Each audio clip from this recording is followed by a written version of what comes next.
बिस्मिल्लाहिर्रहमानिर्रहीम। इदारा उर्दू का सिलसिला है एक सवाल, और आज हमारे साथ मौजूद हैं जनाब सईद शारिक साहब। सईद शारिक साहब को आप जानते हैं, नई नस्ल के अहम शायर, नौजवान लिखने वाले, उस्ताद, और अदबी जो मंजरनामा है हमारा, उसमें एक नुमायाँ आदमी के तौर पर वो मौजूद हैं। आप बहुत शुक्रिया, आपने वक्त दिया और खुश आमदीद। बहुत शुक्रिया सर। ये जो आपके तारुफ में मैंने चंद बातें की हैं, इनकी ज़रूरत नहीं थी, आपको जानते हैं लोग, लेकिन ये इस वजह से की हैं क्योंकि मैं जो बात आपसे करने वाला हूँ उसके पस मंज़र में ये सारी बातें मौजूद हैं। हम भी पढ़ते रहे गज़ल को और पढ़ाते रहे। एक ज़माने में एक तदरीस पे एक सेमिनार भी किया था, उसमें गज़ल की तदरीस पे बातें हुई। एमफिल जब ओपन यूनिवर्सिटी में करते थे लोग, तो उस वक्त भी उनको पढ़ाते थे तदरीस अदब, और उसमें सारी चीज़ें आती थी कि गज़ल कैसे पढ़ानी है, नावल कैसे पढ़ाना है, अफसाना कैसे वगैरह वगैरह। लेकिन एक चीज़ जो पिछले दिनों से महसूस की जा रही है, एक आध दफ़ा मैंने देखा, फेसबुक पे भी किसी ने लगाया हुआ था, आपने भी इसको महसूस किया होगा, कि गज़ल को जो पढ़ाने का एक तनाजुर था, जो उस्ताद पहले तालिब इल्म के सामने रखता था, ये कम से कम उसके अपने जहन में होता था, और उसके बाद वो उसको शुरू करता था, और उसकी वो जिहाद बताता था जिसको सामने रख कर गज़ल को पढ़ना चाहिए, तब उसके असल मानियात तक पहुँचेंगे जी। तो आम तौर पे तो इश्क़ मजाजी और इश्क़ हकीकी को अलग अलग करके तो ये दो खानों में बांट देते थे शेर को, और उसको हम पढ़ा देते थे, तो मुखर्रब अखलाक तक पहुँच गया है मामला जी। तो आप खुद पढ़ाते भी हैं, और आप उस सतह पर तालिब इल्म को पढ़ाते हैं जो अभी उसकी इब्तदाई सतह है। मसलन मैट्रिक के बाद तालिब इल्म आपके पास आ जाता है जी। जो यूनिवर्सिटी में आता है वो तो ज़ाहिर थोड़ा मैच्योर होके आता है, तो बहुत सारे मामलात से गुजर के आगे आता है जी।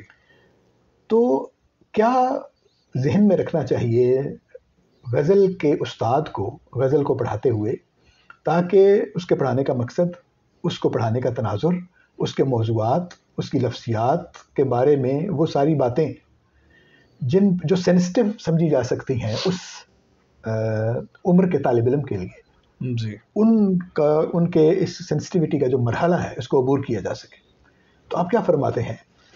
बहुत शुक्रिया, आपने बहुत अहम सवाल किया, और मैं ख़ुद भी ज़रूरत महसूस करता हूँ कि इस मौज़ू पर बात होनी चाहिए, और आपके प्लेटफॉर्म पे इस मौज़ू पर सवाल उठाया गया, इसकी मुझे बड़ी खुशी है। मैं सबसे पहले गज़ल पढ़ाने से पहले, जब मैं ख़ुद गज़ल पढ़ रहा था, थोड़ा सा उसकी तरफ मैं जाऊँगा और बताऊँगा कि मैं क्या महसूस करता था, और ख़ुद उसको मैंने पढ़ाते हुए उस कमी को कैसे दूर करने की कोशिश की है, या हम सब इस तजुर्बे से गुजरे होंगे जी जी। मैं जब खुद कॉलेज से पहले जब मैट्रिक की सतह पे आया, तो मैंने ये महसूस किया कि मेरे जो उस्ताद हैं, जो बड़े एक डिसिप्लिन अंदाज में हमेशा पढ़ाते रहे और एक बड़ी निपी तुली बातें करते रहे, जब वो गज़ल पढ़ाने की तरफ आए तो उनके यहाँ एक माज़त खाना रवैया देखा गया। हाँ, मतलब वो लहजा ऐसा महसूस हुआ जैसे वो कुछ ऐसा पढ़ाने लगे हैं जो शायद वो पढ़ाना नहीं चाहते, या हमें नहीं पढ़ना चाहिए।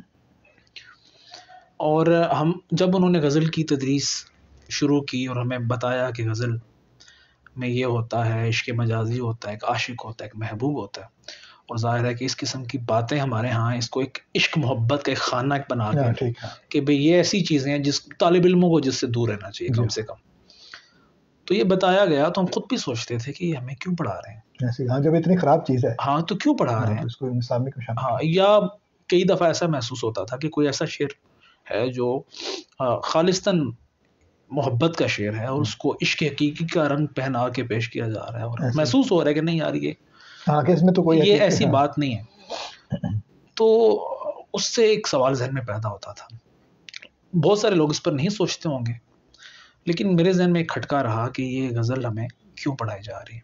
फिर जब मैं खुद गज़ल गोई की तरफ राग़िब हुआ और अदब की अहमियत को समझा मैंने, तो मुझे तो समझ आ गई। तो आज की अगर हम आपके असल सवाल की तरफ आता हूँ कि गज़ल पढ़ाते हुए क्या चीज़ें हमारे सामने होनी चाहिए। देखिए, सबसे पहली बात जो किसी भी उस्ताद के ज़हन में होनी चाहिए वो ये है कि वो जिस सतह के तालिब इल्मों से मुखातिब है, बिलख़ुसूस आज के इस दौर में, वो ऐसे तालिब इल्म हैं जो कोई भी काम करने से पहले उनको उसकी तोजी चाहिए, लॉजिक चाहिए। ठीक है। आप अपने घर में भी किसी बच्चे को किसी काम से मना करेंगे तो वो अब कम से कम इतनी जुर्रत रखता है कि दबे-दबे लफ्ज़ों में आपसे पूछेगा कि क्यों? हाँ, मतलब सिर्फ सादतमंदी में वो चुप नहीं करेगा। जी। तो हमें ये देखना चाहिए कि हम जो पढ़ा रहे हैं वो तालिब इल्मों को क्यों पढ़ना चाहिए, ये बात उनको ज़हन नशीन करवानी चाहिए, बिल्कुल ठीक। इस ताकि वो तवज्जो भी दें, उनको मालूम हो कि हम जो पढ़ रहे हैं इसको सीखना उसके लिए कितना ज़रूरी है, और ये सिर्फ नंबरों के हसूल के लिए नहीं होता, बिल्कुल ठीक। इससे हट कर। तो मैं जो कि एक उर्दू का उस्ताद हूँ, तो सबसे पहला जो मेरा लेक्चर होता है वो होता है कि हम उर्दू क्यों पढ़ें। बिल्कुल सही।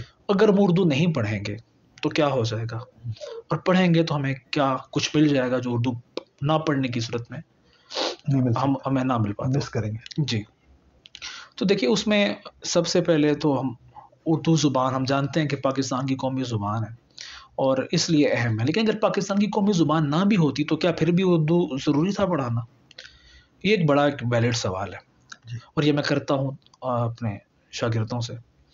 उनको ये बताता हूँ कि उर्दू ज़ुबान और उसके अदब की तदरीस और उसको पढ़ना वो इसलिए भी ज़रूरी है क्योंकि हम जिस मुल्क में जिस माशरे में रह रहे हैं उसमें राब्ते की ज़ुबान है, और हमारी बहुत सारी जो सकाफ़त है, रहन सहन, तहज़ीब, तारीख़, उसका इज़हार सबसे बड़े जो ज़ुबान है जिसमें इसका इज़हार हुआ है वो उर्दू ज़ुबान है। दुनिया की बड़ी 5-6 ज़ुबानों में इसका शुमार होता है। हिंदुस्तान के 1.5 अरब लोग, 25-26 करोड़ पाकिस्तानी, 15-20 करोड़ बंगाली, 4-5 करोड़ अफ़गानी, ये सब जब आपस में बात करते हैं, बेशक वो रस्मुल ख़त उर्दू ना पढ़ सकते हों, लेकिन बहुत से इनकी मौसीकी, गाने, फ़िल्में सब कुछ, यानी कि बहुत बड़ी इंडस्ट्री भी इस ज़ुबान से वाबस्ता है। जैसे डायस्पोरा बहुत बड़ा है, यानी दुनिया में जो गए हुए लोग यहाँ इन इलाकों को बिल्कुल। छोड़कर। जी, बिल्कुल। तो ये अरबों लोगों की ज़ुबान है। तो इस ज़ुबान को हमें सीखना चाहिए क्योंकि इस ज़ुबान के ज़रिए हमने ज़िंदगी में आगे बढ़ना है, अपने रोज़मर्रा के मामला। तो उस ज़ुबान की तफ़हीम, उसको बेहतर बनाना सबसे पहला हमारा मकसद है कि आज हम उर्दू पढ़ेंगे। बिल्कुल सही। अब जब हमने ज़ुबान, जो पहला मरहला ये कि हमने इस किताब, इस निसाब के ज़रिए ज़ुबान को सीखना है, तो अब ज़ुबान को सीखने के टूल्स क्या हैं हमारे पास? क्या उसके लिए हम कोई स्पीकिंग क्लासेस करेंगे? नहीं, हमारे पास एक किताब है, एक निसाब है, उसके ज़रिए हमने ज़ुबान सीखनी है। जो कुछ भी है। जी। अब ज़ुबान सीखने का जो हमारे पास टूल है, वो सबसे बड़ा टूल उसमें शायरी है हमारे पास। वो क्यों है? क्योंकि नसर पारे जो हमारे पास होते हैं, वो ज़्यादातर हमारी जो कौमी तवक्कुआत हैं, ठीक है? या जो तारीख़ के कुछ अहम पहलू हैं, उनको उजागर करने के हवाले से उसके हिस्से समाजी बयानिया जो समाजी बयानिया जो हमारे माशरे में क्या बिल्कुल कुछ चल रहा है, वो सारे मामला, उसकी तफ़हीम, माशरे की समझ-बूझ के लिए। लेकिन ज़ुबान ज़्यादातर जो हम सीखते हैं, वो हम शायरी के ज़रिए सीखते हैं, और शायरी में भी ख़ास तौर पर गज़ल के ज़रिए। वो क्यों? वो इसलिए क्योंकि गज़ल में हम ये देखते हैं कि 2 मिसरों में शायर ने एक मुकम्मल बात कहनी है, और ऐसी बात कहनी है जो सुनने वाले पर असर भी करे। ठीक है। तो इसका मतलब ये हुआ कि कोई कम लफ्ज़ों में हम बड़ी बात कैसे कह सकते हैं जो जिसका इब्लाग़ भी हो जाए, दूसरों पर वो असर भी करे, इसका हुनर हमें गज़ल के ज़रिए आएगा। यानी इब्लाग़ और किफ़ायत लफ्ज़ी, जी, ये 2 ख़ुसूसियात जो हैं, और उसके साथ ही ऐसी मतलब बात कहना जो ज़्यादा खूबसूरत भी महसूस हो, यानी कि इल्म बदी का भी जो सबसे भरपूर इज़हार है वो गज़ल के ज़रिए होता है। इसलिए गज़ल हमारे निसाब में शामिल भी है, और निसाब बनाने वालों को पता है ये चीज़ ज़रूरी है, इसलिए उन्होंने शामिल किया। लेकिन वही बात कि ये बहुत सारे हमारे असातिज़ा या शागिर्द इस बात को गज़ल की तदरीस से पहले इस पर बात नहीं करते कि हम गज़ल क्यों पढ़ा रहे हैं। और बिलख़ुसूस ऐसे तलबा जो जैसा कि अभी आपने फरमाया था कि जो नौख़ेज़ हैं, मतलब 16-17 बरस की उम्र है, बच्चियाँ भी हैं उसमें। जी, ठीक है, तालिबात की एक तादाद है उसमें। जी। तो उसमें जब हम गज़ल पढ़ाने लगते हैं और तो हम ये देखते हैं कि जो तलबा हैं उनको ऐसा महसूस होने लगा है कि ये अदब और इख़लाक़ की बातें करते-करते, तरबियत की बातें करते-करते ये तो फ़िल्मी बातें शुरू हो गई। फ़िल्मी इसलिए क्योंकि हम जानते हैं कि हमारे फ़िल्म का बुनियादी मौज़ू तो यही रहा है। रोमांस जो है। तो तलबा को ये ज़हन नशीं कराना बहुत ज़रूरी है कि हम गज़ल क्यों पढ़ें। सबसे पहले मैं जब ये सवाल रखता हूँ कि हम गज़ल क्यों पढ़ें, तो उसके फिर जवाबात जब भी किसी मैं तालिब इल्म से पूछता हूँ तो उसका कोई तसल्ली बख्श जवाब नहीं दे पाते। तो मैंने जिस तरह की पहले बात की थी कि हमने ज़ुबान सीखनी है। अच्छा, अब हमने सिर्फ ज़ुबान नहीं सीखनी उर्दू इस निसाब के ज़रिए, हमने अदब भी सीखना है।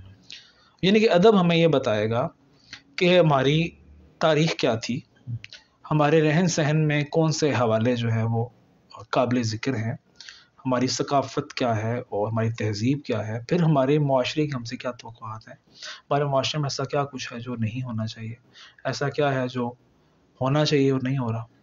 इंसान अपने ज़ाती हैसियत में किन गमों का शिकार है, किस तरह हमें दूसरों के रवैये मुतासिर करते हैं।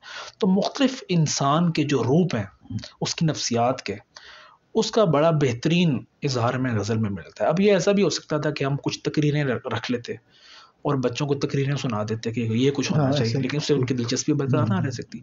तो एक ऐसा एक मज़ेदार टूल हमारे पास है जिसमें एंटरटेनमेंट भी है, ठीक है, कि ज़ाहिर है बच्चे लुत्फ़ तो उठा रहे हैं, क्योंकि एक ऐसे पेराए में शायर बिलख़ुसूस क्लासिकी की गज़ल की अगर हम बात करें, तो हमारे पास जिस तरह एक ड्रामा, एक फ़िल्म चल रही होती है जिसमें कैरेक्टर्स मुख्तलिफ़ आते हैं, कभी कोई क्या बात करता है, कोई क्या बात करता है, तो गज़ल में एक मुस्तकिल एक ड्रामा चल रहा है। अब कभी आशिक आता है, लेकिन कभी आप ये महसूस नहीं करते, अभी आपने जैसे अभी वहीं पे आके बात अभी मतलब आशिक का कैरेक्टर है जी, उसको हमेशा मजहूल दिखाया जाता है, उसको हमेशा मरा हुआ दिखाया जाता है और कहा जाता है कि कसे के कुछ तनशुद आज कबीला मान है, जो मरा हुआ नहीं है वो तो हमारे कबीले में से नहीं है। जी, अब ज़ाहिर इसकी सतह है इस बात को समझने की और इसको कहने की और ये, लेकिन इसका जो ज़ाहिरी मतलब है वो तो ये है कि मरे हुओं का कबीला ये है सारे का सारा। तो इससे भी कुछ कुछ आप जो कह रहे हैं कि मुआशरे में सारा मोरल डाउन नहीं इससे होता, देखें अगर आप इसको ऐसे समझें तो? देखें, जब हम गज़ल पढ़ाते हैं तो उसमें हम देखते हैं कि हमारे पास ये जो इश्क या आशिक का है, इसके भी मुख्तलिफ़ रूप सामने आते हैं। बिल्कुल जो गालिब जो किरदार है, वो जो जिस तरह आपने फरमाया क्लासिकी गज़ल में, वो मजहूल किस्म का किरदार है, एक धुतकारा हुआ इंसान है। उसको हम क्यों पेश कर रहे हैं और क्यों बता रहे हैं? देखिए, इसी में एक बहुत बड़ा सबक पोशीदा है, बिलख़ुसूस उस उम्र के बच्चों के लिए। हम उनको ये बताते हैं कि इंसान के अंदर किसी चीज़ से लगाव पैदा होना या अपने मकसद के हुसूल के लिए बहुत हद तक जज़्बाती हो जाना, ये फितरी है। उसके लिए, उसको समझने के लिए उस रवैये को, कि जब हम किसी मकसद को अपना एक मसला बना लेते हैं, उसके लिए इंसान किस सतह तक जा सकता है, और अगर वो मकसद दुरुस्त नहीं है या मुआशरे के लिए अफ़ादियत नहीं रखता या ख़ुद इंसान के लिए नुकसानदेह है उसके उसूल का तरीका, तो उसके लिए क्या-क्या कीमत चुकाना पड़ सकती है। उन तमाम चीज़ों को हम गज़ल के ज़रिए और उसी रवायती गज़ल के ज़रिए डिस्कस कर लेते हैं। मसलन जब हम ये बताते हैं कि आशिक का किरदार अपने महबूब, जिसको मकसद से रिप्लेस कर लेते हैं, मकसद के उसूल के लिए, जब वो मुआशरे की तवक्कुआत को पूरा नहीं करता, उनके उसूलों, कवायद व ज़वाबित को तोड़ता है, अपना ज़ाती वो ख़याल नहीं रखता, देखते हैं हम कि आशिक गरीबान फाड़ लेता, यानी कि वो अपने ज़ाती हैसियत में भी एक नाकारा इंसान अपने लिए भी बन चुका है, अपने घर वालों के लिए भी, मुआशरे के लिए भी। तो चूँकि उसका मकसद ऐसा था जिसके जो इतना फ़ायदामंद नहीं था, खुद उसके लिए भी और मुआशरे के लिए भी, तो उसके लिए तन, मन, धन लगा देना एक घाटे का सौदा है। आशिक का कैरेक्टर हमें ये सिखाता है, लेकिन वही आशिक का कैरेक्टर जब हम गज़ल, इकबाल की गज़ल पढ़ाते हुए देखते हैं, तो वो हमें एक बुलंद सतह पर नज़र आता है। आप उस आशिक को एक इबरत की शय बना के पेश करते हैं, ये कहने का मतलब है आपका, ज़ाहिर है जो मजाजी इश्क वाला आदमी है उसकी हालत ऐसी हो गई है। देखिए, मैं उनको तो आप इबरत, यानी जो आपकी बात है उससे तो ऐसा लगा कि भाई नाकाम अगर हो गया है और उसने मुआशरे में भी कोई खिदमत नहीं की, अपनी भी कुछ नहीं कर सका, तो उसका हालत ये हो जाती है, तो ये तो इबरत वाला मामला हुआ। देखिए, इबरत का भी इसमें कुछ पहलू मौजूद है। मैंने जिस तरह पहले अर्ज़ किया कि हम जिन बच्चों को पढ़ा रहे हैं, हमने उनको बताना है हम आपको क्यों पढ़ा रहे हैं। ठीक है, अगर हमने ज़ुबान ही सिखानी थी तो हम उनको एक लुग़त पढ़ा देते, 50 अल्फ़ाज़ नए रख देते, अल्फ़ाज़ मानी याद करो। हमने उनको इस अंदाज़ में पढ़ाना है कि वो बज़ाहिर उनको एंटरटेनमेंट मिल रही हो, उसकी मौसीकियत से भी वो लुत्फ़-अंदोज़ हो रहे हैं, काफ़ी की तकरार से भी उनको लुत्फ़ आ रहा है, नए-नए अल्फ़ाज़ भी वो सीख रहे हैं, तरकीब, इल्म बयान व बदी भी उनके नए पहलू उन पर जो हैं वो सामने आ रहे हैं। लेकिन उसी को पढ़ाते-पढ़ाते उसमें जो इखलाकी सबक है, अच्छा इखलाकी सबक ही सिर्फ़ इसका मकसद नहीं है, मैं इनको ये भी कहता हूँ कि हम इंसान की नफ्सियात समझते हैं। आशिक का किरदार हमें ये बताता है कि इंसान पुरखुलूस भी होता है अपने मकसद के उसूल के लिए, सच्चा भी होता है, और जब वो उस चीज़ पर मुतमईन है, तो उसको इस चीज़ की परवाह नहीं होती कि उसके इर्द-गिर्द लोग उस पर क्या कह रहे हैं। ऐसे ही मतलब आशिक को हम सिर्फ़ ये रवायती, ठीक है, मेरा ख्याल है जो है ना उसके अंदर जो बात है वो ये बतानी चाहिए कि देखिए ना, आप कह रहे हैं कि फ़र्ज़ करें अगर हम इश्क मजाजी की तक ही उसको फ़र्ज़ करें महदूद कर लें, जी, फिर भी जो चीज़ वो आशिक साहब जो है हासिल करने की कोशिश कर रहे हैं, मुमकिन है आपके लिए वो अहम ना हो, लेकिन उसके लिए वो बहुत अहम चीज़ है। जी। तो इस वजह से अपने मकासद जो होते हैं, जो आपका ख्वाब होता है, दुनिया की नज़रों में चाहे वो जैसा भी हो, वो चूँकि आपका ख्वाब है, ठीक है? आपको पता है कि आप उस ख्वाब को हासिल करके आपको क्या मिलेगा। जी जी तो अब आप हर किसी को ये समझा नहीं सकते। तो इस वजह से जब हर किसी को समझा नहीं सकते तो हर किसी की खुशनुदी हासिल करने की ज़रूरत भी नहीं है। जी जी आप उसके साथ कमिटमेंट अपने जो है ख्वाब के साथ वो रखें। जब आप उसे हासिल कर लेंगे, उसके फ़वायद आपको हासिल होंगे, फिर दुनिया को पता चलेगा कि जो आप सोच रहे थे वो ठीक था। जी, ठीक है ना? मैं यही अर्ज किया कि तो जब मतलब यानी आप जब जिन चीज़ों को आप मुआशरे को समझा नहीं पाते, उनकी बिना पर आपको मलामत बर्दाश्त करना पड़ती है। जी बिल्कुल, तो इससे घबराना नहीं चाहिए। जी जी, साबित कदम हाँ, रहना यानी चाहिए। आपको खुद पता होना चाहिए कि आपका ख्वाब जो है वो कितना सच्चा है और आपकी कमिटमेंट उसके साथ क्या है। बिल्कुल, क्योंकि अच्छा, वैसे भी एक और भी बात है, वो ये है जी, कि ये भी ज़रूरी नहीं है कि मतलब मेरा ख्वाब आप जैसे आपके ख्वाब की तरह ही अजीम हो। जी, ठीक है? मेरी अपनी एक नफ्सियात है, मैं भी इस दुनिया में आया हुआ हूँ। मेरी जी, अपनी एक दुनिया जो अंदर की दुनिया है वो है।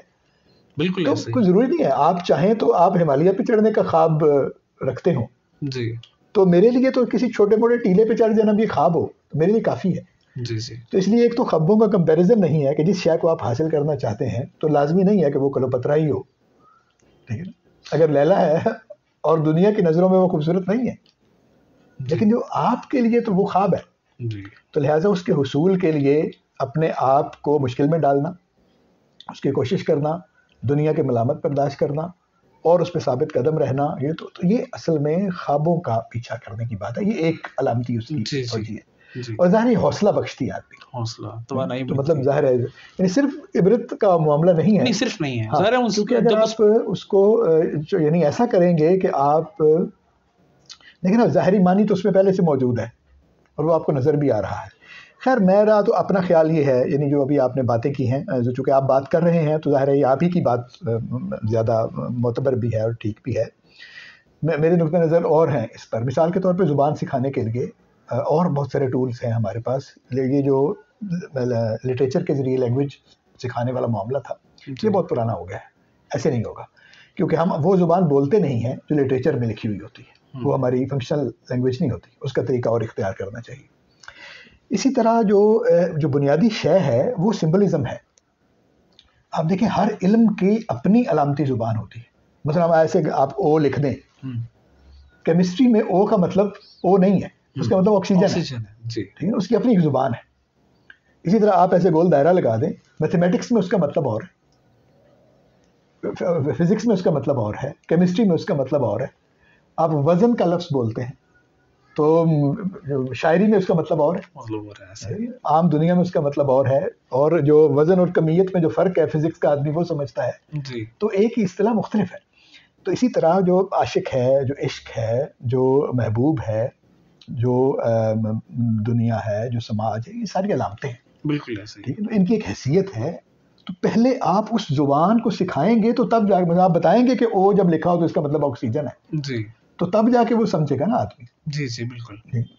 कि आप मैं कई दफ़ा इसकी मिसाल भी दे चुका था कि मैंने अपनी बातें करना शुरू कर दी कि आप मतलब बहादुर शाह ज़फ़र को जब वहाँ पे कैद कर दिया गया और उसके बेटों के सर काट के ला के उसके रखे 1000 साल तक उसके ख़ानदान ने हुकूमत की बरसगीर पर, वो खुद बादशाह था और इन हालात में उसको कर दिया और वो कहता है कि कितना है बदनसीब ज़फ़र दफ़न के लिए, हुँ, 2 गज़ ज़मीन भी न मिली कुएँ यार में, हुँ, बुलबुल को बाग़बां से न सयाद से गिला, किस्मत में कैद लिखी थी फ़सले बहार में। तो जी, हम उसे ये नहीं कह सकते कि वो गुल बुलबुल की बातें कर रहा है ऐसे ही। या बहार की बातें कर रहा है फैज़ के यहाँ देख लीजिए या आप। किसी वो महबूब की गली में दफन होना चाहता है। जी, बिल्कुल। ठीक है? तो इस तनाजुर में आप समझते हैं कि ये सारी अब जब चूंकि जुबान गज़ल की वो है कि सारी बातें आपको उन्हीं उसी अलामतों में बयान करनी है। जी, बिल्कुल। तो उसकी अलामती हैसियत को अगर आप पहले वाजे कर देंगे तो फिर पता चल जाएगा सुनने वालों को कि इस वक्त जो कहा जा रहा है वो नहीं है जो उसका ज़ाहिरी मतलब बनता है। जी, जैसे गालिब ने कहा था कि हर चंद हो मुशाहिदा हाँ, हक की गुफ्तगू, बादा और सागर कहना बनती पड़ता नहीं है है। वादा और बादा और सागर। सागर कहे वो बनता नहीं बात। जी,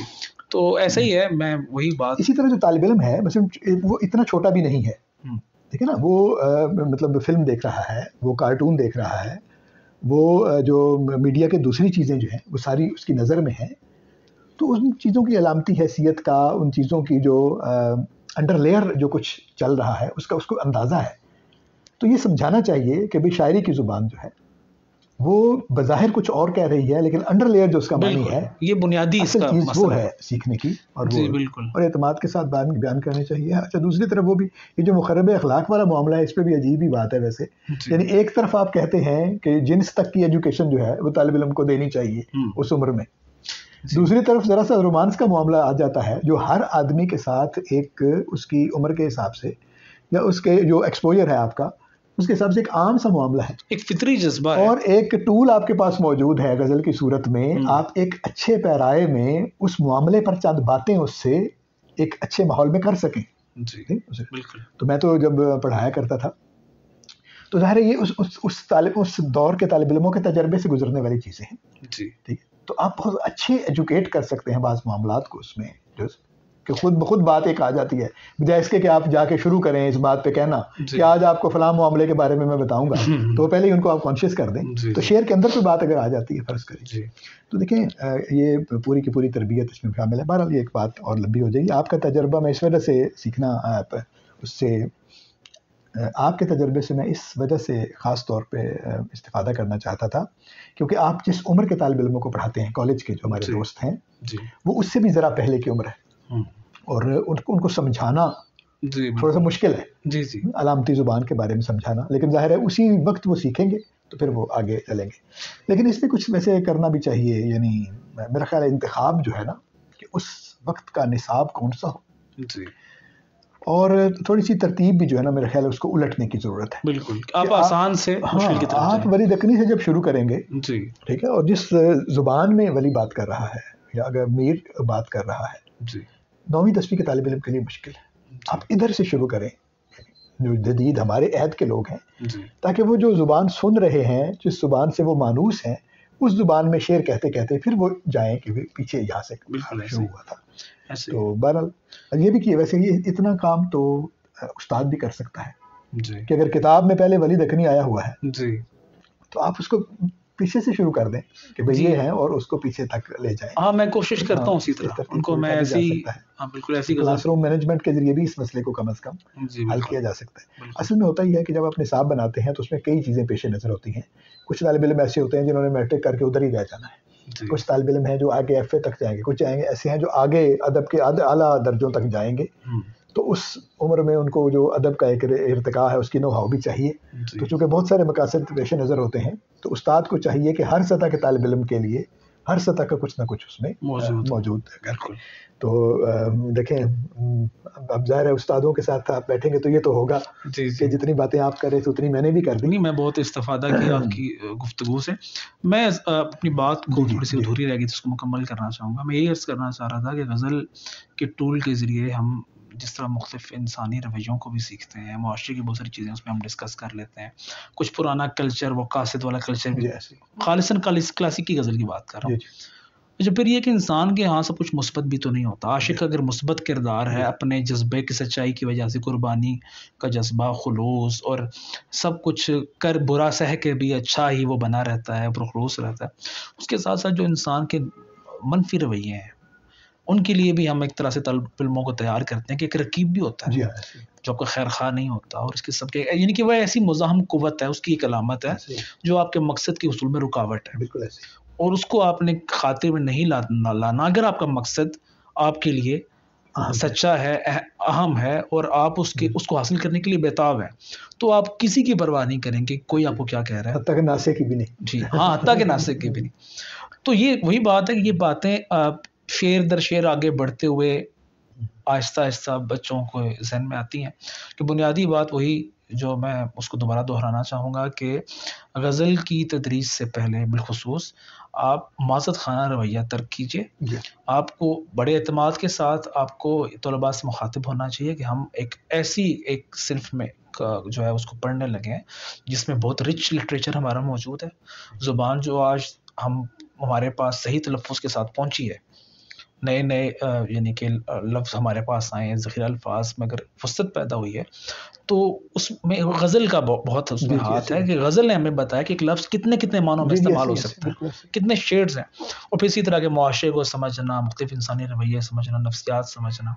और वही बात वो जो मैंने पहले कही थी कि आशिक का किरदार सिर्फ़ क्लासिकी गज़ल वाला आशिक का किरदार नहीं है हमारे पास। हमारे पास इकबाल वाला आशिक भी है, फैज़ वाला आशिक भी है, जो मुहिब्बे वतन है और उसका ऐसे नाम ही है। महबूब है, जो वतन है। तो मुख्तलिफ जो हैं वो जो इंसानी रवैये हैं, उसकी तफ़हीम के लिए भी गज़ल एक बहुत अच्छा एक हमारे पास टूल है।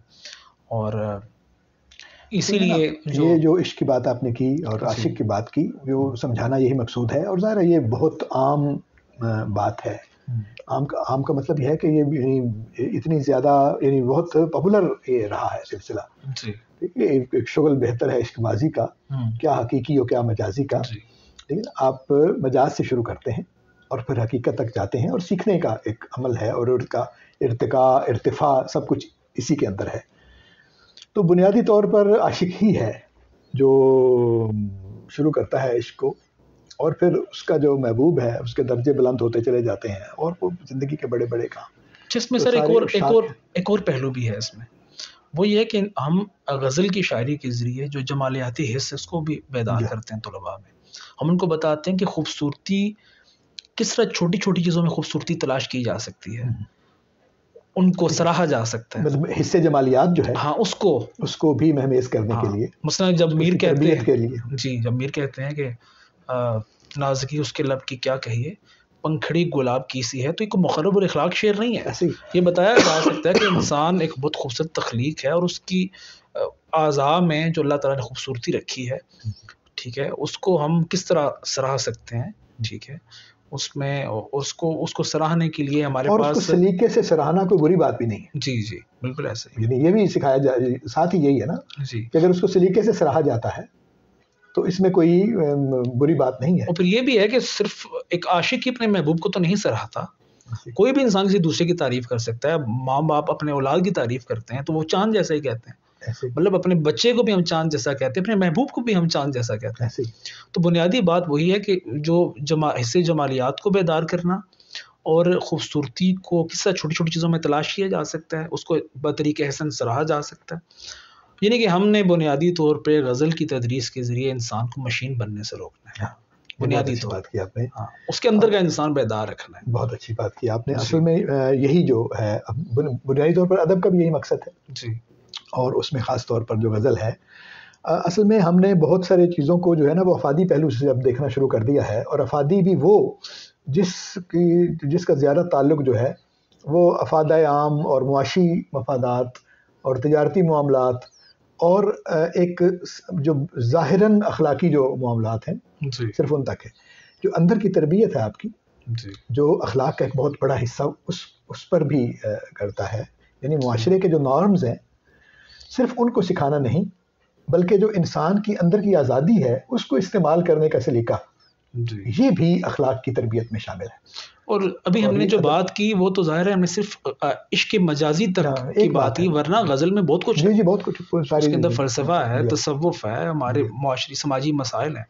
लेकिन इस मौज़ू पे बात इस ख़ास पहलू पे बात करना इसलिए ज़रूरी था क्योंकि इसी को आजकल हाँ सोशल मीडिया पे बाज़ जगहों पे निशाना बनाते हुए देखा इसे गया। बहुत सी बात करनी चाहिए बहुत सी और बात तवातुर के साथ करनी चाहिए जी, तो अब ये तो नहीं कहते कि हमने आगाज़ किया है इसका जी, लेकिन जाहिर है उसमें जो होती हुई बात है उसमें हमने भी अपना हिस्सा डाला तो मैं बहुत शुक्रगुजार हूँ ये सवाल मेरे जहन में था तो मैंने सोचा कि आप एक मुनासिब आदमी हैं ये बात करने के लिए भी बहुत और शुक्रिया इस आपका। पर क्योंकि आप पढ़ाते भी हैं जी, और गज़ल लिखने वाले भी हैं जी, तो बहुत बहुत शुक्रिया। शुक्रिया आपका थैंक यू। दोस्तों का भी शुक्रिया जिन्होंने इस गुफ्तगू को देखा सुना उम्मीद है कि सैयद शारिक साहब की बातें आपको अच्छी लगी होंगी